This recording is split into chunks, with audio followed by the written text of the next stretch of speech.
Hello. So I finally got my kids in bed at Friday night at 8:30, and I was just thinking today I did a lot of complaining, especially about my drive. Um, it was really, really, really long, and it kind of made me think back to once upon a time when I was doing community-based mental health as a therapist, and remembering how many hours every day I would spend driving around, looking at Google Maps, trying to figure out how am I going to get from this end of the service area all the way to the very edge of the service area in like half an hour at 5 p.m. in the middle of Los Angeles rush hour traffic. Sometimes I didn't do it. I had to cancel sessions because of traffic.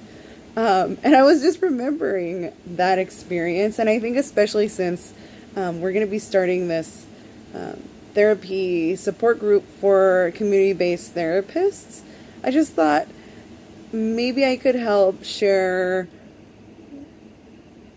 a little piece of what helped me keep sane during community mental health.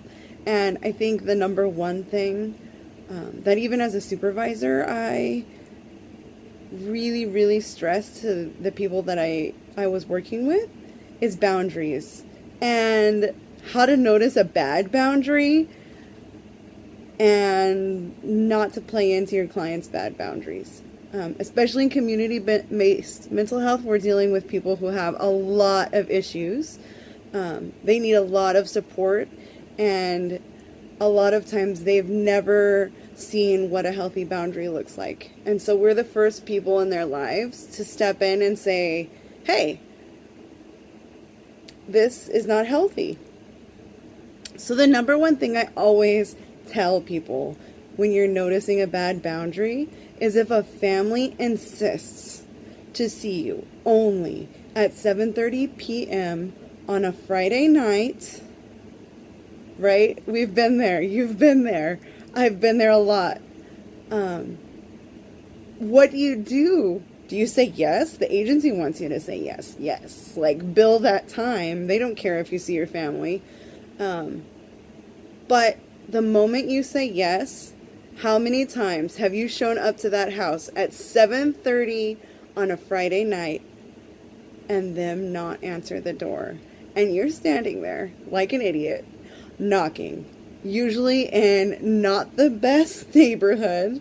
There's a group of young men standing at the corner watching you, right? You're there with your little badge as protection. But in reality, the truth is that if a family is putting that kind of stipulation on your treatment, they're not invested. They don't have the buy-in. So what do you do as a therapist working at an agency who's insisting that you bill the time? Find a way. Work with this family.